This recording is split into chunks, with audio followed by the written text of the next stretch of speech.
اعوذ باللہ من الشیطان الرجیم بسم اللہ الرحمن الرحیم رب اشرح لی صدری ویسر لی امری واحلل عقدۃ من لسانی یفقہوا قولی۔ اے میرے رب میرا سینہ کھول دے اور آسان کر دے میرا کام، اور میری زبان کی گرہ کھول دے کہ سمجھ سکے میری بات۔ السلام علیکم ناظرین، میں ہوں عمران خان، پروگرام صبح عظیم کا میزبان، آپ کو اس پروگرام میں خوش آمدید کہتا ہوں۔ ہماری دعا ہے کہ ہماری ہر صبح کا آغاز اللہ تعالیٰ کے عظیم اور بابرکت نام سے ہو، اور ہماری ہر شام بھی صبح عظیم کی طرح عظمت سے اختتام پذیر ہو، آمین۔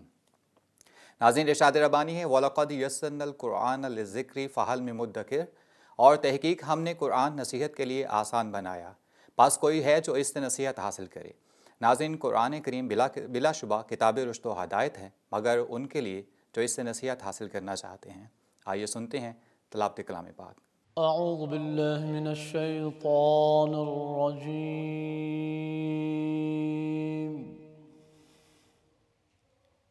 بسم اللہ الرحمن الرحیم۔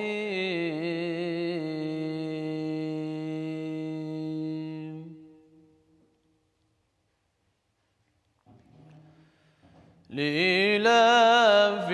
قريش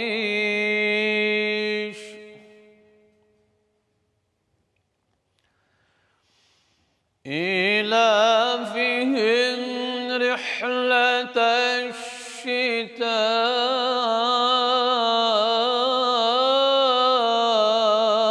والصيف،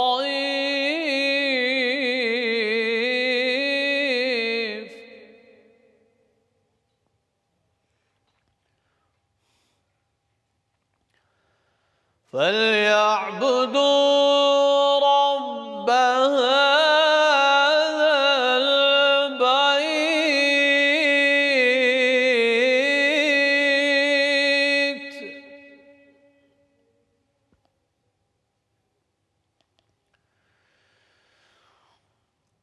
لإيلاف قريش إيلافهم رحلة الشتاء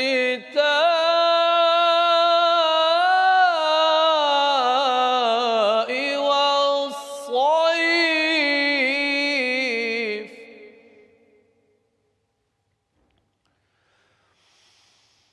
فليعبدوا رب هذا البيت الذي أطعمهم من جوع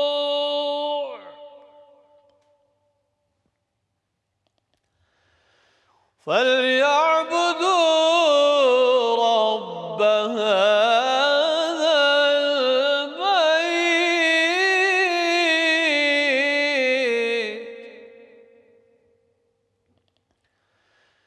الذي أطعمهم من جوع وآمنهم من خوف۔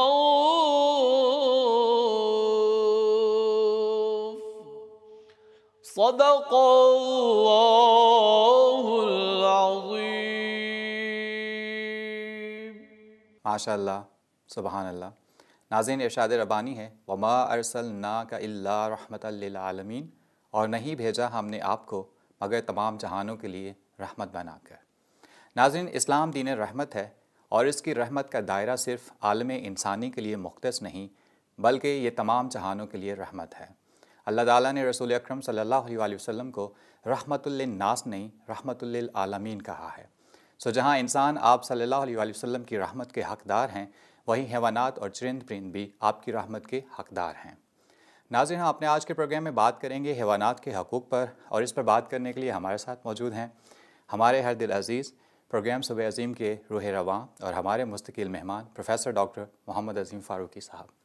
آپ عرصہ 4 دہائیوں سے ملک کے مختلف جامعات میں درس و تدریس کے حوالے سے اپنی خدمات سر انجام دے رہے ہیں۔ آپ ایک مستند علمی اور روحانی شخصیت کے طور پر جانے جاتے ہیں۔ ہمارے آج کے دوسرے مہمان ہیں جناب پروفیسر تنویر اختر الپیال صاحب۔ آپ ایک مستند محقق اور تاریخ دان کے طور پر جانے جاتے ہیں۔ ناظرین، بلا توقف پروگرام کے سلسلے کو آگے بڑھاتے ہیں۔ ڈاکٹر صاحب، حقوق حیوانات سے ہم کیا مراد لیتے ہیں اور اس میں کون کون سے حیوانات شامل ہیں؟ بسم اللہ الرحمن الرحیم۔ شکریہ عمران خان صاحب۔ جیسا کہ آپ نے بھی آیت مبارکہ پڑھی کہ اللہ تعالیٰ نے حضور علیہ الصلاۃ والسلام کو رحمت للعالمین بنا کے بھیجا، اور آپ کی رحمت کا دائرہ کار اللہ کی ساری مخلوقات، بلکہ 18,000 کم و بیش اللہ کریم نے جہان پیدا کیے، ان میں نباتات بھی ہیں، جمادات بھی ہیں، حیوانات بھی ہیں، اس میں جن و انس بھی ہیں، ملائکہ بھی ہیں سارے۔ تو حقوق کے حوالے سے دیکھو، قرآن پاک کی ایک ایسی صورت ہے، حضرت امام شافعی رحمۃ اللہ علیہ فرماتے ہیں کہ یہ سمجھے تہائی دین والا حساب ہے۔ اگر اللہ انسانوں کی ہدایت کے لیے صرف یہ ایک صورت ہی نازل کر دیتے تو ہدایت کے لیے کافی تھی، جس کو سورۃ العصر کہتے، والعصر ان الانسان لفی خسر، قسم ہے زمانے کی، بے شک ہر انسان گھاٹے میں ہے، الا الذین آمنوا، لیکن وہ گھاٹے میں نہیں ہے جن کے دامن میں ایمان ہے، وعملوا الصالحات، اور جو اعمال صالحہ کرتے ہیں، وتواصوا بالحق، اور آپس میں حقوق کا لحاظ اور خیال رکھتے ہیں، وتواصوا بالصبر، اور اگر کوئی راہ حق میں ہدایت کے صراط مستقیم پہ چلتے ہوئے کوئی دکھ تکلیف آ جائے تو اس پہ صبر بھی کرتے ہیں۔ یہ جو تواصی بالحق ہے، اس میں حقوق انسانوں کے بھی ہیں اور اس میں حقوق حیوانات کے بھی ہیں۔ ویسے انسان کو بھی معاشرتی حیوان کہا گیا، مین از اے سوشل اینیمل، کہ یہ حیوان ناطق ہے۔ دیکھو حضور علیہ الصلوۃ والسلام یہ بھی فرمایا کہ دیکھو جنات وہ بھی تمہارے بھائی ہیں، وہ بھی اللہ کی ایک مخلوق ہیں، تو ان کے حقوق کا اس طرح فرمایا خیال کرو کہ سبزے کے اوپر گندگی نہ پھیلاؤ، یہ پھول، یہ سبزہ، یہ ان کی خوراک ہے، وہ اس کو سونگھتے ہیں، اور ہڈیاں جو ہیں یہ وہ جو جنات ہیں ان کی خوراک ہے، ان کو نالیوں میں گندی جگہ پہ نہ پھینکو بلکہ اکٹھا کر کے کسی جگہ رکھو، کیونکہ اس کو سونگھ کے ان کو بھی خوراک ملتی ہے۔ تو اس طرح آپ نے حیوانات کے حقوق کے حوالے سے قرآن پاک میں اگر آپ دیکھیں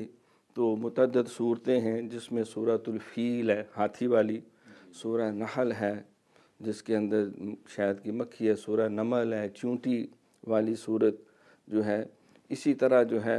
وہ 35 کے قریب اللہ تعالیٰ نے قرآن مقدس میں حیوانات کا ذکر کیا ہے۔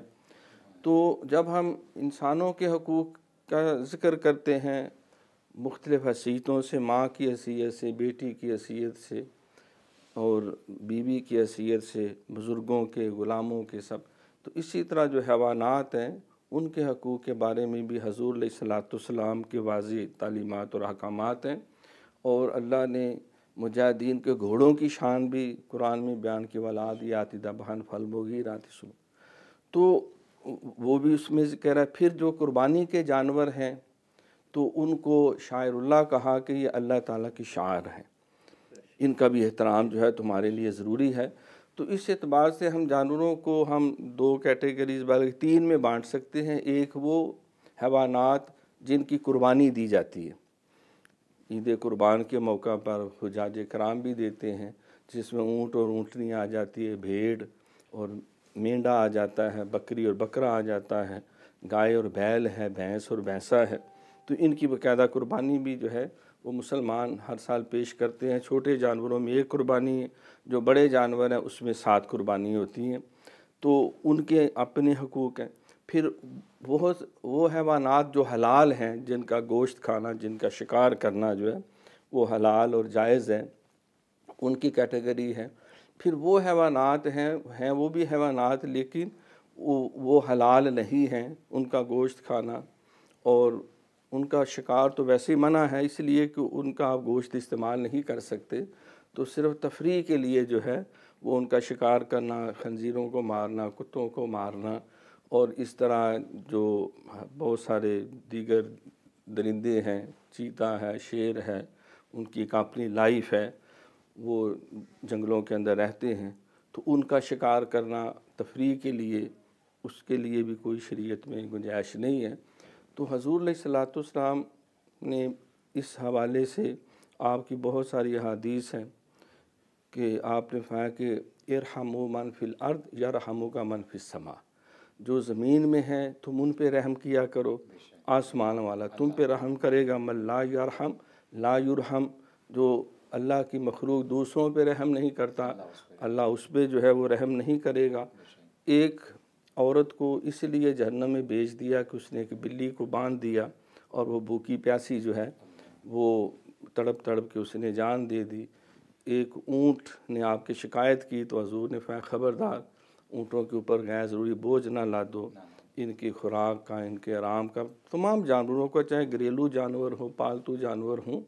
تو جانوروں کے حقوق کے بارے میں شریعت محمدی کے اندر بڑے تفصیلی اس کے لیے ہم اپنے دوسرے مہمان کی جانب آتے ہیں۔ پروفیسر تنویر اختر صاحب، قرآن و حدیث میں جانوروں کے حقوق کے بارے میں ہمیں کیا احکامات ملتے ہیں؟ جی بسم اللہ الرحمن الرحیم۔ جیسے ڈاکٹر صاحب نے فرمایا کہ قرآن پاک میں 5 جو ہے وہ صورتیں مختلف جانوروں کے ناموں کے اوپر ہیں، جیسے سورہ بقرہ، سورہ نحل، نمل، فیل، اور 35 جو ہے وہ جانوروں کا ذکر آیا ہے، اور یہ ذکر 200 آیات میں ہے، 200 مختلف مقامات کے اوپر آیا ہے۔ اور جیسے آپ نے ابتدا کی کہ رحمۃ للعالمین کہا گیا نبی کریم صلی اللہ علیہ وسلم کو، وما ارسلناک الا رحمۃ للعالمین، بے شک آپ کو سارے جہانوں کے لیے رحمت بنا کے بھیجا گیا۔ تو اس میں جو ہے کوئی تخصیص نہیں ہے کہ کہاں جو ہے وہ کس کے لیے، آپ صلی اللہ علیہ وسلم جو ہے وہ تمام جہانوں کے لیے رحمت، اور ان جہانوں میں جتنی جو ذی روح ہیں ان سب کے لیے جو ہے آپ صلی اللہ علیہ وسلم رحمت بنا کے بھیجے گئے۔ اور جب ہم حقوق کی بات کرتے ہیں تو قرآن پاک میں اگر آپ دیکھیں تو مختلف جگہ کے اوپر ہمیں مختلف نعمتیں جو ہے وہ گنوائی گئیں۔ تو جانوروں کے حوالے سے جو ہے ایک قرآن پاک کی ایک آیت میں ہمیں جو ہے یہ کہا گیا کہ آپ کو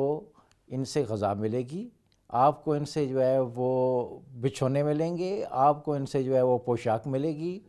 اور دودھ ملے گا، ٹھیک ہے۔ اور اسی طرح جو ہے جب ہم حقوق کی بات کرتے ہیں تو جیسے ہمارے انسانوں کے حقوق کے اوپر نبی کریم صلی اللہ علیہ وسلم نے جو ہے وہ ان کو اپنے جو ہے وہ خطبہ حجۃ الوداع میں جو ہے وہ ایک جامع جو ہے وہ چارٹر کے ذریعے واضح کر دیا نا، اسی طرح جو ہے آپ صلی اللہ علیہ وسلم نے اپنی زندگی میں جانوروں کے حقوق بھی وضع کر دیے۔ جیسے ڈاکٹر صاحب نے کہا جی ایک اونٹ جو ہے اس نے اونٹ کی شکایت آئی تو اونٹ کے جو ہے، اسی طرح ایک جو ہے کچھ صحابی تھے، انہوں نے ایک خوبصورت پرندہ دیکھا اور اسے پکڑنے کی کوشش کی تو آپ صلی اللہ علیہ وسلم نے جو ہے وہ منع فرمایا۔ اسی طرح ایک دفعہ آپ صلی اللہ علیہ وسلم جو ہے وہ سفر میں کہیں جا رہے تھے تو جب مدینہ سے باہر نکلنے لگے تو ایک گدھے کو آپ نے دیکھا کہ اس کے منہ کے اوپر جو ہے وہ ایک داغ جو ہے وہ لگایا گیا تھا، داغ کہا جاتا تھا مختلف جانوروں کو نشان کے طور پہ، جیسے آج ہم کہتے ہیں جی سٹگما، تو یہ ایک قدیم جو ہے وہ روایت تھی کہ پہچان کے لیے وہ جانوروں کو داغ دیا جاتا تھا۔ تو آپ صلی اللہ علیہ وسلم نے صحابی کو مخاطب کر کے، ان صحابی کا نام میرے ذہن میں نہیں اس وقت آ رہا، فرمایا کہ تمہیں کوئی اور جو ہے وہ مقام نہیں ملا اسے داغنے کے لیے کہ آپ نے اس کا چہرہ جو ہے اس کے اوپر جو ہے وہ یہ نشان لگا دیا۔ اسی طرح جو ہے ایک اور مثال جو ہے وہ ہمیں ملتی ہے کہ جو گھوڑے ہیں انہیں پالنے کے لیے اور جنگ و جدل کے لیے جو ہے وہ استعمال کرنے کے لیے کہا گیا ہے، تو وہاں پہ ان کی خوراک جو ہے اس کا، ان کی دیکھ بھال کا جو ہے اس کے لیے بھی جو ہے وہ کہا گیا ہے۔ اور جب زمانہ جاہلیت میں جو ہے ایک جو سب سے زیادہ جو ہے جو ظلم تھا جانوروں کے ساتھ، جیسے انسانوں کے ساتھ جو ہے دور جاہلیت میں ظلم کیا جاتا تھا، ایسے جانوروں کے ساتھ بھی ظلم کیا جاتا تھا۔ تو ایک ظلم یہ تھا کہ اسلام سے قبل جو ہے وہ کسی بھی جانور کا کوئی حصہ جو ہے وہ کاٹ کر جو ہے وہ استعمال کر لیا جاتا تھا خوراک کے لیے۔ تو جب اسلام آیا تو آپ صلی اللہ علیہ وسلم نے اسے بلکہ اس کو حرام کرا دیا گیا کہ یہ سے، اور پھر جانور کو ذبح کرنے کے لیے جو ہے اس کے لیے شرائط جو ہے وہ جو مقرر کر دی گئیں کہ اس کے لیے چھری جو ہے وہ تیز ہونی چاہیے، اگر آپ نے کسی جو ہے وہ جانور کو ذبح کرنا ہے تو اسے اذیت نہ ہو، اور اسی طرح آپ نے کسی نقصان پہنچانے والے جانور کو اگر مارنا ہے تو ایک ہی بار میں اسے ماریں تاکہ اسے اذیت نہ ہو۔ ناظرین، سیرت محمدی صلی اللہ علیہ وسلم میں ایسے بہت سے واقعات ملتے ہیں جن میں بہت سے حیوانات نے آپ صلی اللہ علیہ وسلم سے کلام کیا، آپ صلی اللہ علیہ وسلم کی نبوت کا اقرار کیا، اور بہت سے معجزات جو ہیں وہ بھی جانوروں سے متعلق رونما ہوئے۔ گفتگو کا سلسلہ بھی جاری ہے، وقت ہوا ایک چھوٹے سے وقفے کا، ملتے ہیں وقفے کے بعد۔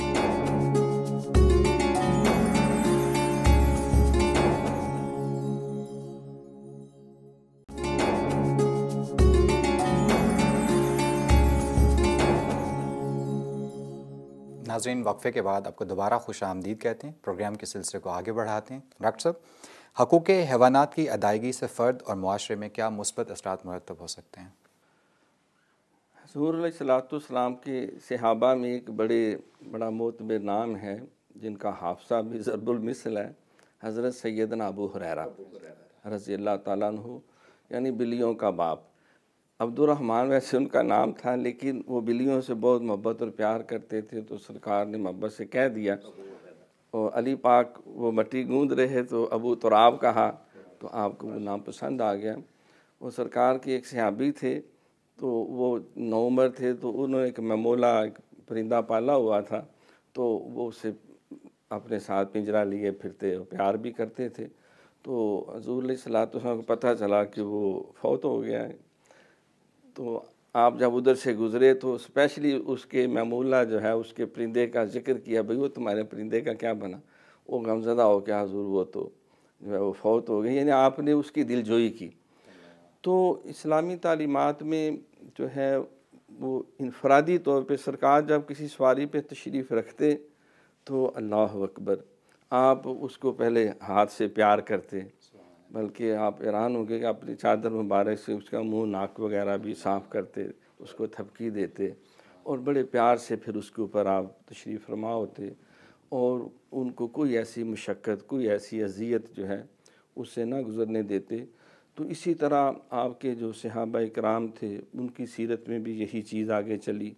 پھر آگے تابعین، تبع تابعین، پھر اہل بیت اطہار۔ تو اسلامی روایات کے اندر جو ہے وہ ایک فرد جو جانوروں سے پیار کرتا ہے تو اسے یہ بہت زیادہ توقع کی جائے گی کہ وہ اشرف المخلوقات انسان، ان سے بھی محبت اور پیار کرے گا۔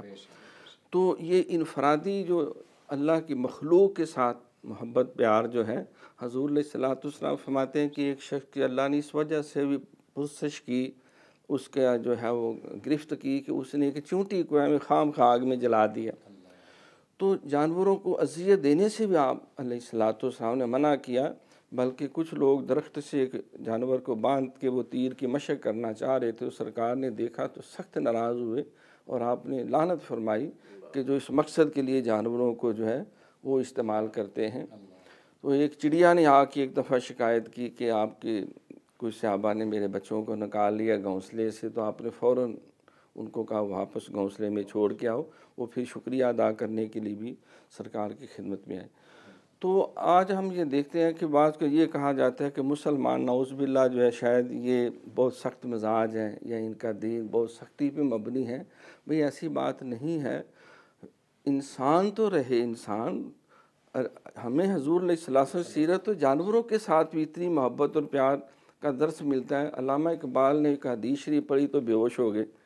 اس قدر دل پہ اثر ہوا کہ سرکار نماز پڑھا کے سلام آپ نے پھیرا، تو مسجد نبوی شریف میں کچھ پرانے اینٹیں یا پتھر وغیرہ تھے، تو وہاں سے کچھ بچے بلی کے باہر نکل آئے، تو پتہ چلا کہ بلی نے یہاں آ کے بچے دیے ہیں۔ تو وہ پھرنا شروع ہو گئے، اور کچھ صحابہ اٹھے کہ ہم اس کو باہر نکالیں، یہ پیشاب کریں گے یا گندگی پھیلائیں گے، تو سرکار نے فوراً سختی سے منع کیا، نہیں، اس بلی کو کچھ نہ کہو، اب یہ ماں بن چکی ہے۔ تو آپ علیہ الصلوۃ والسلام نے ان کے حوالے سے بھی پھر جس طرح پروفیسر فرما رہے تھے کہ جانور کو ذبح بھی کرنا ہو تو اونچی آواز میں تکبیر پڑھو، اللہ کا نام سن کے اسے راحت ہوتی ہے، بسم اللہ، اللہ اکبر، اللہ اکبر، اللہ اکبر۔ اس کو پانی پلاؤ، اس کو چارہ کھلاؤ، اور پھر اس کو باندھ کے مضبوطی سے پکڑ کے، اور چھری تیز ہونی چاہیے، ایک جانور کے سامنے دوسرے کو ذبح نہ کرو، اور اس کے سامنے چھری رگڑ کے تیز نہ کرو۔ فرمایا کہ کوئی شخص بکری کو باندھ کے چھری تیز کر رہا، تو فرمایا بھئی اس کو ذبح ہونے سے پہلے ہی نہ ذبح کر دو۔ تو اس اعتبار سے فرد جو ہے جہاں انسانوں کے حقوق کے ساتھ ساتھ جانوروں کے ساتھ بھی محبت ہو، ان کی دلجوئی ہو، تو وہاں یہ ایکسپیکٹ کیا جاتا ہے کہ وہ کس قدر انسانوں کے حقوق کی بھی جو ہے وہ نگہداشت کریں گے۔ تو اسلام نے ہمیں انفرادی طور پر بھی اور من حیث القوم بھی، کیونکہ بعض لوگ صرف تفریح کے لیے شکار کرتے ہیں، حلال شکار کرتے ہیں، لیکن کھاتے نہیں، کہ وہ صرف اپنی وہ شکار کی عادت کو پورا کرتے ہیں۔ اس کو منع کیا، یہ حرام اس کو قرار دیا، پھر جو جانور کا گوشت ہے اس کی بھی حفاظت کرنا، صحیح طریقے سے استعمال کرنا، اور جو جانور حلال نہیں ہیں ان کے شکار سے بھی منع کیا گیا۔ ناظرین، حقوق کی ادائیگی سے انسانی رویوں پر مثبت اثر پڑتا ہے، مفاد معاشرے کا ایک ذمہ دار فرد پڑتا ہے، اور نہ صرف دنیا بلکہ آخرت میں بھی اچھا مقام پاتا ہے۔ بنی اسرائیل کی ایک عورت کا ذکر رسول اکرم صلی اللہ علیہ وسلم نے کیا کہ جو فاحشہ تھی لیکن صرف اس لیے بخش دی گئی کہ اس نے ایک پیاسے کتے کو پانی پلایا تھا۔ ہم اپنے دوسرے مہمان کی جانب بڑھتے ہیں۔ پروفیسر تنویر اختر صاحب، حقوق حیوانات کی عدم موجودگی میں کون کون سے منفی اثرات فرد اور معاشرے کو متاثر کرتے ہیں؟ جی عمران صاحب، جیسے ہم دیکھتے ہیں کہ کسی بھی عمل کو جب ہم روکتے ہیں تو اس کے کچھ نہ کچھ اثرات جو ہے وہ انسانی زندگی پر اور کائنات کے اوپر مرتب ہوتے ہیں۔ اگر ہم تاریخ میں دیکھیں تو بہت سارے ایسے جانور ہیں جو اب ناپید ہو چکے ہیں، جن میں سے ڈائنوسار، آپ کہتے ہیں جی سٹون ایج، جو پری ہسٹورک پیریڈ میں اگر آپ چلے جائیں تو کائنات کا تو یہ کسی کو یہ معلوم نہیں کہ کائنات کب جو ہے وہ تخلیق ہوئی، یہ تو بنانے والا ہی جانتا ہے، اور یہ راز بھی اس نے جو ہے وہ راز ہی رکھا ہے، جیسے حروف مقطعات کو راز رکھا ہے ایسے تخلیق کائنات کو بھی ایک جو ہے وہ راز ہی رکھا۔ کہا جاتا ہے کہ یہ 33 لاکھ سال جو ہے وہ پرانی تہذیب ہے۔ تو جو مختلف قومیں جو ہے جو مٹیں، جیسے قوم عاد اور سمود، اور ان کے اب آثار اور باقیات جب ملتے ہیں تو اس سے پتہ چلتا ہے کہ وہ کئی فٹ کئی میٹر لمبے جو ہے وہ ان کے قد تھے، اور قرآن پاک میں بھی ہے کہ جب میں نے ان کو تباہ کیا تو دیکھو وہ ایسے پڑے تھے جیسے کھجور کے تنے ہوں۔ تو جب ہم کسی بھی جاندار کو جو ہے، کسی بھی ذی روح کو، اللہ کی مخلوق کو سوچے سمجھے بغیر جو ہے وہ ضرر پہنچاتے ہیں، انہیں مٹانے کی کوشش کرتے ہیں، تو لا محالہ جو ہماری یہ کائنات جو اللہ نے ہمارے لیے تخلیق کی ہے، یعنی آدم علیہ السلام کو خلیفۃ اللہ فی الارض بنا کے انسان یہاں بھیجا، خلیفۃ اللہ عرض سے نا اللہ تعالیٰ کے نائب بن کے آئے، تو اب ہمارا فرض ہے کہ ہم جو ہے وہ کردار ادا کریں جو تمام مخلوقات کے لیے جو ہے وہ جو نبی کریم صلی اللہ علیہ وسلم کے لیے رحمت للعالمین کہا گیا نا، تو ہم اصل امتی اسی وقت ہوں گے جب ہم ان کی تعلیمات کے اوپر عمل کرتے ہوئے وہ جو تمام مخلوقات کے حقوق ہیں نا ان کو پورا کریں گے، تو یہ دنیا جو ہے وہ بہت خوبصورت ہوگی۔ اور اب پوری دنیا جو ہے، یہ مغرب بھی یہ کہہ رہے کہ جی سسٹینیبل ڈیولپمنٹ کی طرف ہم نے جانا ہے، سسٹینیبل، پہلے ملینیم ڈیولپمنٹ گولز تھے، اب جی وہ سسٹینیبل ڈیولپمنٹ گولز آ گئے ہیں۔ اب یہ گولز جو ہے وہ ہمیں تو اللہ اور اللہ کے رسول نے جو ہے وہ روز اول سے بتا دیے ہیں، اب ہم نے کرنا ہے۔ تو جب ہم ان جانوروں کو اور ان جانداروں کو اور ان اشیاء کو، جیسے ہمیں دیکھیں ہمارا دین جو ہے وہ دین فطرت ہے، جب ہمارا دین جو ہے وہ ہمیں وضو کے لیے زیادہ پانی بہانے سے جو ہے وہ منع کرتا ہے، تو وہ کسی جاندار کو جو ہے وہ ایذا پہنچانے سے کب اجازت دے گا؟ جیسے آپ نے خود فرمایا کہ ایک فاشا عورت جو ہے وہ جب ایک کتے کو پانی پلاتی ہے تو اس کے بدلے میں جو ہے اس کی یہ ادا جو ہے وہ پسند آتی ہے اور اللہ اسے بخش دیتے ہیں، توبہ کی توفیق دے دیتا ہے۔ اور اسی طرح جو ہے جب ہم جانداروں کو جتنے بھی جاندار ہیں، چاہے پرندے ہیں، چرندے ہیں، حشرات الارض ہیں، ان کو جو اگر ایذا نہیں پہنچائیں گے، محفوظ رکھیں گے تو وہ ہمارے ہی کام آئیں گے۔ ایک چھوٹی سی مثال دیتا چلوں کہ جیسے سور کے لیے نا، تو یہ اگر سور نہ ہوتے تو یہ جو آپ کا کیپٹل سٹی ہے، یہ گاربیج ہیپ سے جو ہے نا وہ اتنا متفن ہو جاتا کہ شاید ہم یہاں بیٹھ بھی نہ پاتے۔ اب وہ ایک جو سور ہے، ایک جو پگ ہے، وہ 1 ٹن جو ہے، نیئرلی 1 ٹن گاربیج جو ہے وہ اس کی خوراک ہے، اور وہ اسی لیے جو ہے وہ آپ کی کیپٹل سٹی میں جو ہے یہ زیادہ ہے۔ تو یہ قدرت کا نظام ہے، قدرت نے بیلنس کیا ہوا ہے۔ ہمیں جیسے ڈاکٹر صاحب نے فرمایا نا، ہمیں اسے بھی مارنے کی اجازت نہیں ہے، کیونکہ ہم نہیں جانتے وہ اللہ نے وہ کس کے لیے اسے تخلیق کیا ہے۔ بے شک۔ ناظرین، جہاں حقوق کی ادائیگی انسانی رویوں پر مثبت اثر ڈالتی ہے، وہیں حقوق کی عدم ادائیگی انسانی رویوں پر منفی اثر ڈالتی ہے۔ رسول رحمت صلی اللہ علیہ وسلم نے ہمیں بتایا کہ ایک عورت صرف اس لیے جہنم میں گئی کہ اس نے ایک بلی کو باندھ کر مرنے دیا، نہ اسے خود خوراک پہنچائی اور نہ اسے کھلا چھوڑا کہ وہ اپنی خوراک حاصل کر سکے۔ گفتگو کا سلسلہ بھی جاری ہے، وقت ہوا ایک چھوٹے سے وقفے کا، ملتے ہیں وقفے کے بعد۔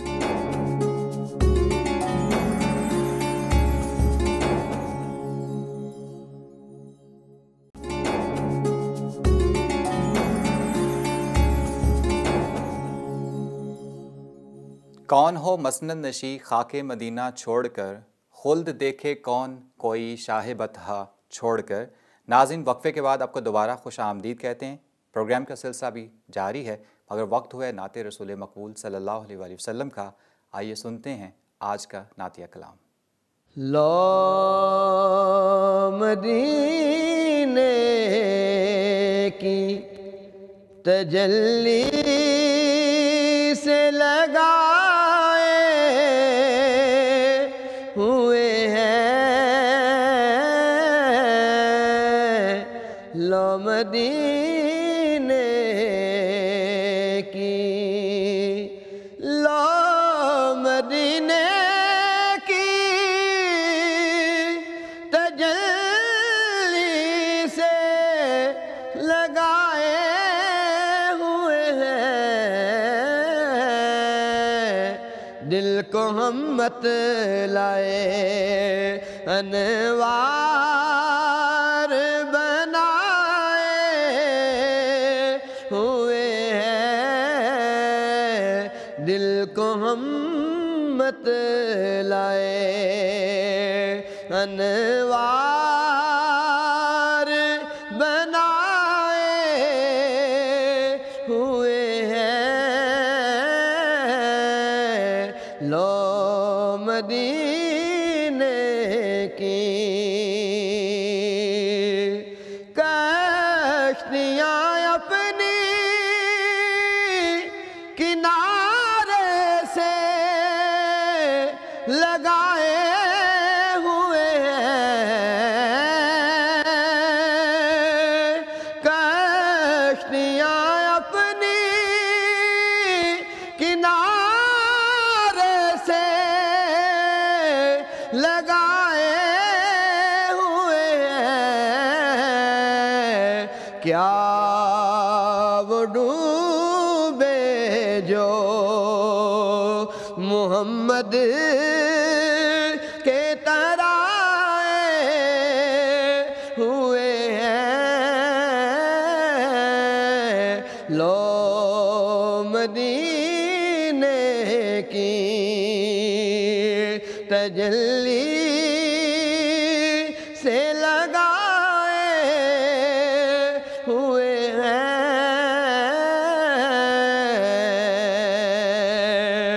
حاضر و ناظر نور و بشر غیب کو چھوڑ، حاضر و ناظر نور و بشر غیب کو چھوڑ، شکر کر وہ تیرے عیبوں کو چھپائے ہوئے ہیں، شکر کر وہ تیرے عیبوں کو چھپائے ہوئے ہیں، لو مدینے کی تجلی سے لگائے ہوئے ہیں۔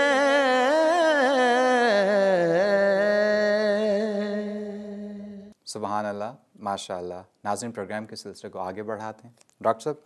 صوفیاء کرام کے ہاں حقوق حیوانات کے سلسلے میں ہمیں کیا رہنمائی ملتی ہے؟ دیکھیے، طریقت اور تصوف بنیادی طور پہ حضور علیہ السلام کی ہی تعلیمات کو دل و جان سے ماننے اور اس کو اپنانے کا نام ہے،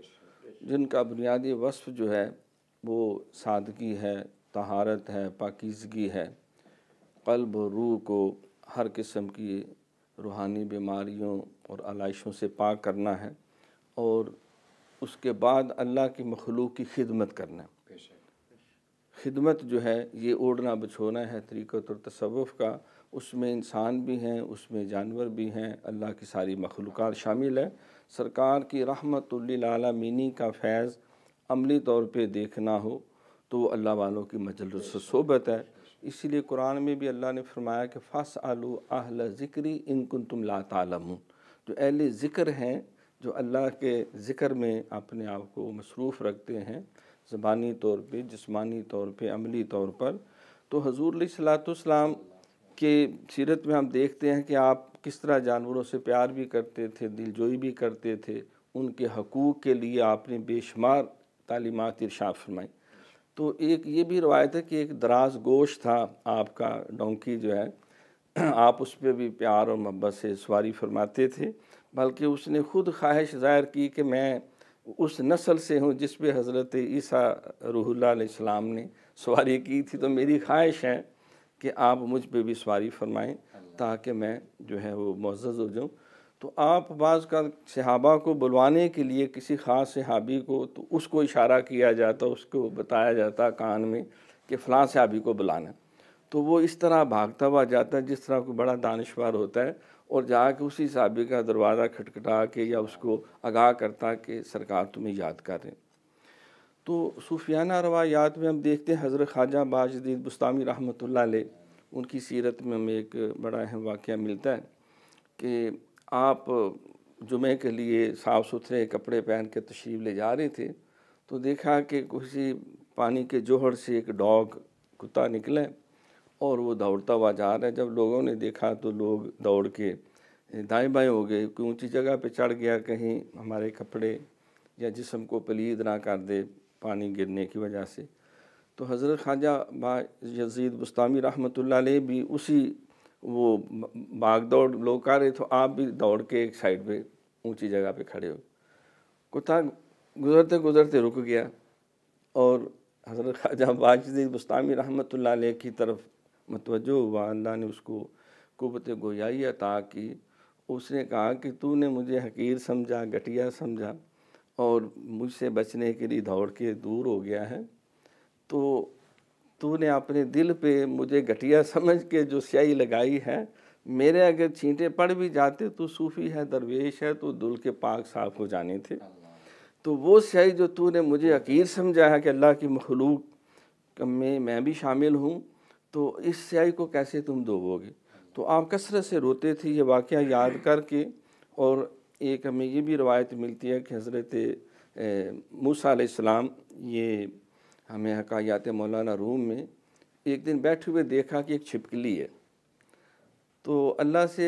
ہم کلام ہوئے کہ مولا یہ چھپکلی کو بنانے کا کیا مقصد ہے، میری تو سمجھ سے بالا تار ہے، تو یہ کپڑوں کو جو ہے وہ خراب کرتی ہے، گندگی بھی ہے اور چھت کے ساتھ الٹی لٹکی رہتی ہے، تو اس کی بنانے پیدا کرنے کی حکمت کیا ہے؟ تو اللہ کریم نے فرمایا کہ موسیٰ اس وقت یہ چھپکلی میرے ساتھ ہم کلام ہے، اور وہ یہ کہہ رہی ہے کہ مولا جب تو نے مجھے پیدا کیا تھا اتنا بڑا موسیٰ بنانے کی کیا ضرورت ہے؟ تو ربنا ما خلقت ھذا باطلا، قرآن میں اللہ فرماتے ہیں، اللہ والے کہتے ہیں کہ کائنات میں کوئی شے بیکار نہیں ہے، ہر شے کا کوئی نہ کوئی مقصد ہے۔ حضرت خواجہ باقی باللہ دہلوی رحمۃ اللہ علیہ کا پہلے بھی ذکر ہوا، ان کی ایک بلی تھی اور وہ بہت آپ سے پیار بھی کرتی۔ ایک دفعہ کوئی خاتون آئی، آپ کی کرامات میں یہ بات ہے، اس نے کہا کہ حضور میرا بیٹا کافی عرصہ ہوا گم ہو گیا اور میں بڑا تلاش کروایا کیا ہے، اب کئی سال بیت گئے ہیں، تو آپ نے جو ہے اس بلی کو بلوایا اور اس کے کان میں کوئی بات کہی، وہ باہر نکل گئی۔ تو کچھ دیر بعد جب آئی تو آگے آگے وہ تھی اور پیچھے اس خاتون کا بیٹا بھی تھا۔ اس اماں نے پہچان لیا، ممتا چمٹ کے بیٹے سے پیار کیا، بیٹا تو کہاں تھا؟ اس نے کہا اماں تو کہاں ہے؟ کہا میں تو دہلی میں ہوں۔ تو بیٹا کہاں؟ تو اس نے کہا میں تو افغانستان کسی جگہ میں مجھے اغوا کر لیا گیا اور بڑی دور۔ تو تم اتنی جلدی کیسے آئے؟ کہا یہ بلی آئی تھی، اس نے میں کمرے میں تھا، مجھے کھانا کھاتے ہوئے میرا روٹی اٹھا کے بھاگی ہے اور میں روٹی چھیننے کے اس کے پیچھے بھاگا ہوں، 2-3 گلیاں آگے پیچھے تو میں یہاں پہنچ گئی۔ تو اللہ رب العالمین جو ہے یہ جانوروں سے پیار کرنا یہ پورے ذی روح ہے۔ حضور علیہ السلام نے فرمایا کہ جس نے کسی ذی روح کو بے جا تنگ کیا اس کے لیے جہنم ہے، اور کسی نے کسی ذی روح کے ساتھ اس لیے محبت اور پیار کیا کہ وہ اللہ کی مخلوق میں ہے تو وہ جنت میں داخلے کا سبب بن سکتا ہے۔ تو اس اعتبار سے صوفیہ اکرام بزرگان دین وہ انسانوں کی خدمت کے ساتھ ساتھ، حضرت امام احمد بن حنبل کی بھی بات بڑی مشہور ہے کہ شکایت کی گئی انہوں نے گھر سور پالا ہوا ہے۔ اب وہ ہارون رشید کا جو دور تھا، بنو عباس کا، وہ خلق قرآن کا مسئلہ چل رہا تھا، انہوں نے بلوا لیا قاضی کو، اشارہ کیا اور کہا کہ آپ نے 10 دن سور کا بچہ گھر رکھا ہے، 10 کوڑے لگیں گے۔ تو آپ نے فرمایا بھائی میں سور پالتا نہیں ہوں، میں تو باہر گیا ہوا تھا جنگل کی طرف، یہ زخمی تھا اور پریشان تھا، رو رہا تھا، تو میں اس کو گھر لے آیا ہوں، اس کی مرہم پٹی کی ہے، کھانے کھونے کو دیا، یہ ہفتے 10 دن میں ٹھیک ہو گیا، تو میں نے چھوڑ دیا۔ انہوں نے کہا اسی لیے آپ کو 10 کوڑے لگیں گے۔ تو فرمایا بھائی چلو میں نے تو 10 دن اس کی خدمت کی ہے، تو وہ جس نے ان کو پیدا کیا ہے، جس نے اس کی نسل کو باقی رکھا ہے، جو ان کی خوراک کا بندوبست کرتا ہے، اس کے لیے کتنے کوڑے ہیں؟ تو قاضی شرمندہ ہوا، کہا اصل بات ہے کہ مجھے اوپر سے ڈائریکشن تھی۔ تو جو اللہ والے ہیں وہ حیوانات، وہ حلال ہوں حرام ہوں، وہ ان کو بے جانا تنگ کرتے ہیں اور نہ ایسی کوئی تعلیمات دیتے ہیں۔ ناظرین، اولیاء کرام وہ برگزیدہ ہستیاں ہیں جن کی زندگی تقویٰ اور خشیت الہی سے بھرپور ہے، اور ان کے تمام تعلیمات محبت، اخوت اور اخلاص کا درس دیتی ہیں۔ جہاں وہ انسانوں کے حقوق کی پاسداری کرتے ہیں، وہیں وہ جانوروں کے حقوق کی پاسداری کا لحاظ بھی رکھتے ہیں۔ گفتگو کا سلسلہ بھی جاری ہے، وقت تو ایک چھوٹے سے وقفے کا، ملتے ہیں وقفے کے بعد۔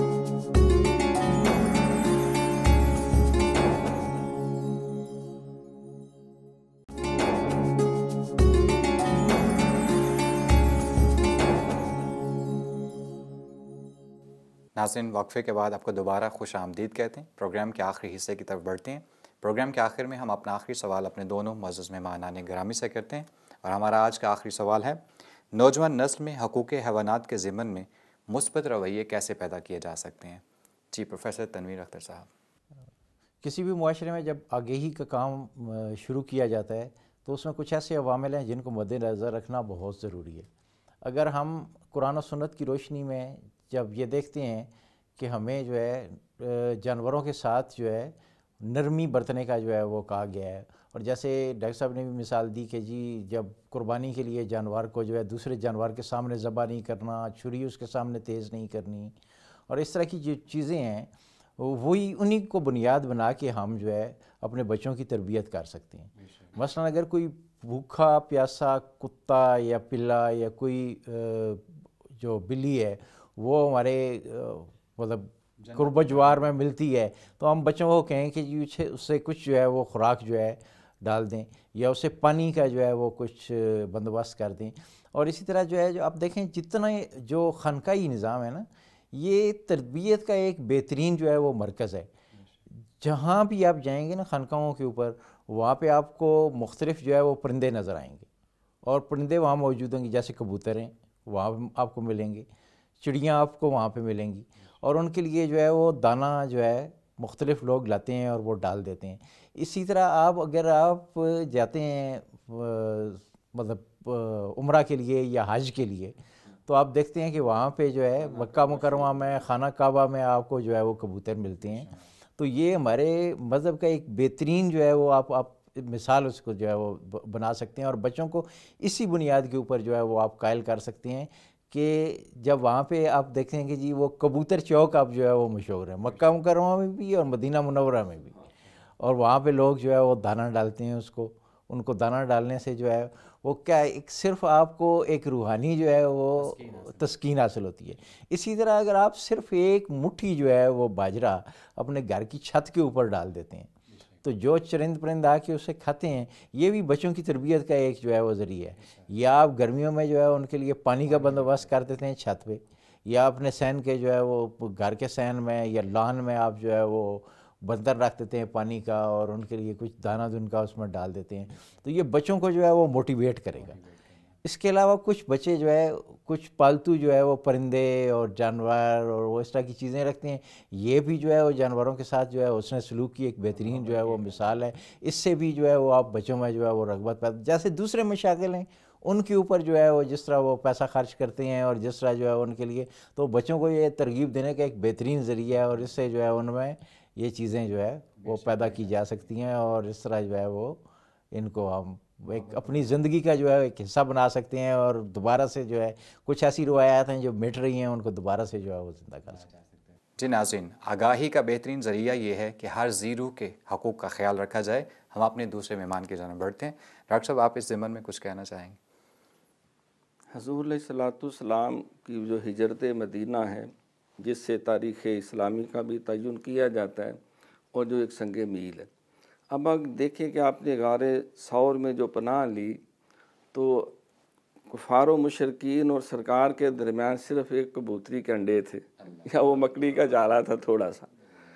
تو کبوتری کے اس عمل سے اس قدر لوگ متاثر ہوئے کہ آج وہاں حضور کے روضہ انور پہ، خانہ کعبہ میں، یا مختلف جس طرح پروفیسر صاحب نے بتایا بزرگوں کے مزارات پہ یہ کبوتر سمجھتے ہیں کہ اسی کی اولاد سے ہیں۔ تو اس نے ایک نیکی کی، اور آنے والی ساری نسلیں جو ہیں وہ محفوظ اس سے کر دی گئیں۔ تو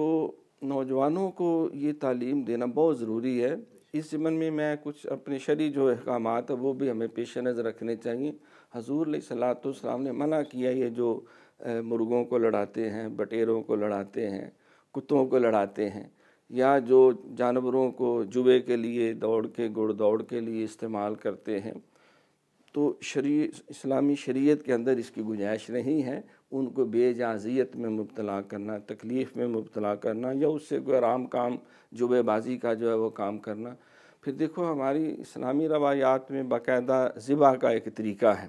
جانور جب تک ٹھنڈا نہ ہو، فرمایا تم اس کی کھال نہ اتارو۔ لیکن اس کے مقابلے میں جو حقوق حیوانات کا بہت پرچار کرتے ہیں، کوئی بجلی سے ان کو بیچاروں کو مارتا ہے، کوئی اس کو ٹانگوں سے پکڑ کے اچھال اچھال کے زمین پہ پٹک پٹک کے مارتے ہیں، اور ان کی کھلڑیاں اتار کے۔ تو ہماری اسلامی روایات بڑی درخشندہ ہے اس مسئلے میں۔ پھر ہمیں نوجوانوں کو اس طرح بھی، جس طرح پروفیسر بھی فرما رہے تھے، جب خاص طور پہ سخت گرمی ہوتی ہے اور پانی کمیاب ہو جاتا ہے، تو کئی جانور اور پرندے بیچارے بھوک اور پیاس کی وجہ سے پریشان ہوتے ہیں۔ تو ہمیں چاہیے کہ پانی کا کٹورا کوئی ایسا اپنے گھر میں چھت پہ دائیں بائیں رکھیں، اور جب سخت بارش ہو، اس وقت بھی سردی ہو تو جانوروں کو خوراک نہیں ملتی، تو کوئی باجرہ، کوئی دانہ جس کو وہ پھر سرکار فرماتے ہیں کہ جن گھروں میں یا ماحول میں درخت ہوتے ہیں، تو اس درخت پہ پرندے جو ہیں وہ گھونسلے بناتے ہیں، اگر اس کا پھل کھاتے ہیں تو یہ بھی ایک صدقہ جاری ہے۔ وہ ان کا پھل استعمال کرتے ہیں، وہاں چھاؤں حاصل کرتے ہیں، تو جس نے وہ درخت لگایا ہے وہ اس کے لیے قیامت تک صدقہ جاریہ کا وہ ذریعہ بنتا ہے۔ تو ہمیں ایسی اسلامی روایات جو ہیں، جو گھریلو جانور ہوتے ہیں ان کے ساتھ محبت پیار کرنا، بچوں کو منع کیا جا۔ بعض کے بچے جو ہے وہ تفریح اور دل لگی کے لیے وہ تنکے لے کر وہ چیونٹیوں کو مارتے رہتے ہیں، کیڑوں مکوڑوں کو مارتے رہتے ہیں، اور پرندوں کو پکڑ کے جو ہے ان کے ساتھ زیادتی کرتے ہیں۔ بعض یہ حیوانات جو ہیں ان کے ساتھ انسانیت سوز بھی سلوک کرتے ہیں، بدسلوکیاں بھی کرتے ہیں، اور ان سے غلط قسم کے فائدے حاصل کرنے کی کوشش کرتے ہیں۔ تو ہمیں اپنے بچوں کو، اپنے طلباء کو جس درجے میں بھی ہوں، اس میں اسلامی روایات جو ہے، جو حیوانات کے حقوق کے بارے میں بڑی درخشندہ ہے۔ سچی بات ہے، کوئی دنیا کا مذہب اس کا مقابلہ نہیں کر سکتا۔ ہم اسلام نے جانوروں کو، گائے ہیں، بیل ہیں، اونٹ ہیں، ان سب کے لیے ایسی خوبصورت حقوق کا تعین کیا ہوا ہے۔ اگر ہم اس کو پیش نظر رکھیں تو آج بھی پوری دنیا میں اس اسلامی روایت کو اپنایا جائے۔ ناظرین، کہا جاتا ہے کہ مصر کے شہر فسطاطہ کا نام فسطاطہ اس لیے رکھا گیا کیونکہ وہاں فاتح مصر حضرت عمر بن العاص رضی اللہ تعالیٰ عنہ نے اپنا خیمہ لگایا تھا۔ وقت روانگی جب آپ خیمہ اکھاڑنے لگے تو دیکھا کہ وہاں ایک فاختہ نے گھونسلہ بنایا تھا۔ آپ نے یہ مناسب نہ سمجھا کہ اس کے گھونسلے کی وجہ سے وہ خیمہ اکھاڑ دیا جائے۔ آپ نے وہ خیمہ وہیں رہنے دیا۔ پھر بعد میں اس کے آس پاس لوگوں نے اپنا بسیرا جمایا، اور پھر وہاں پر ایک پورا شہر بس گیا، اور اس شہر کا نام فسطاطہ رکھا گیا، جو کہ عربی میں خیمہ کو فسطاطہ کہتے ہیں۔ رسول اکرم صلی اللہ علیہ وسلم کی زندگی سے بھی ہمیں جانوروں کے ساتھ، حیوانات کے ساتھ، چرند اور پرند کے ساتھ بہترین حسن سلوک کی مثالیں ملتی ہیں۔ اللہ تعالیٰ سے دعا ہے کہ وہ ہمیں اور ہماری اولادوں کو حیوانات کے ساتھ بہترین سلوک روا رکھنے کی توفیق عطا فرمائے۔ آمین ثم آمین۔ ناظرین، پروگرام سے متعلقہ اپنی قیمتی آراء سے ہمیں ضرور آگاہ کیجیے گا۔ آپ اپنے سوالات کے ذریعے ہمارے معزز مہمانان گرامی سے رہنمائی بھی حاصل کر سکتے ہیں۔ ہمارا ای میل ایڈریس اسکرین پر نمایاں ہو رہا ہے۔ پروگرام کے آخر میں آپ محظوظ ہوں آج کے منتخب شدہ کلام سے، اور ہمیں دیجیے اجازت۔ انشاءاللہ اگلے پروگرام میں پھر آپ سے ملاقات ہوگی۔ اللہ حافظ۔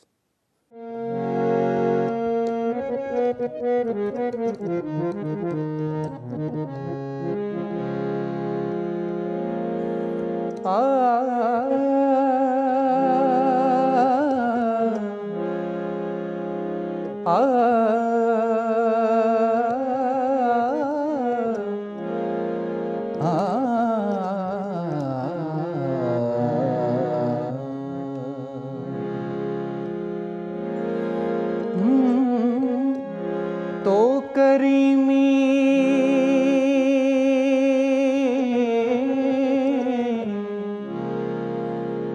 من کمینہ بندیم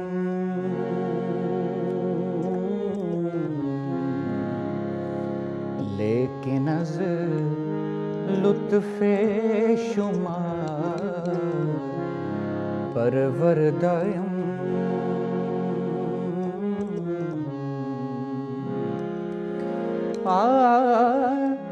زندگی آمد برائے بندگی، زندگی بے بندگی شرمندگی،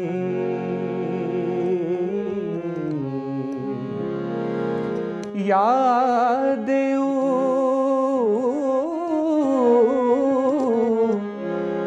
سرمایہ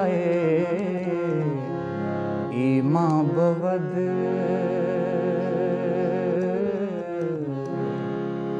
ہر گداز یاد سلطان بود،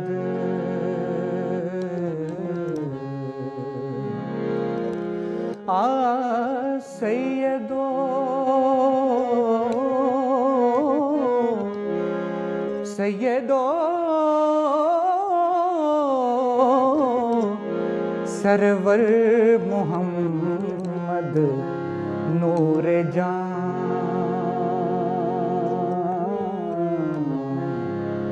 مہتر و بہتر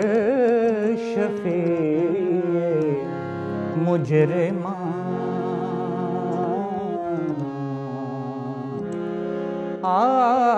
شاہباز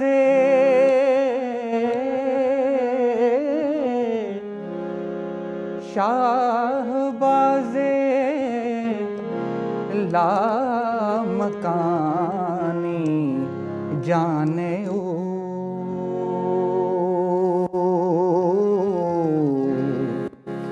رحمت للعالمین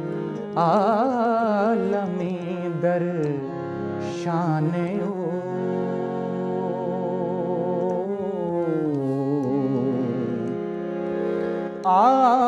محمد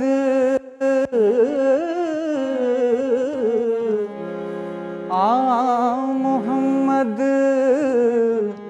حامد و محمود شد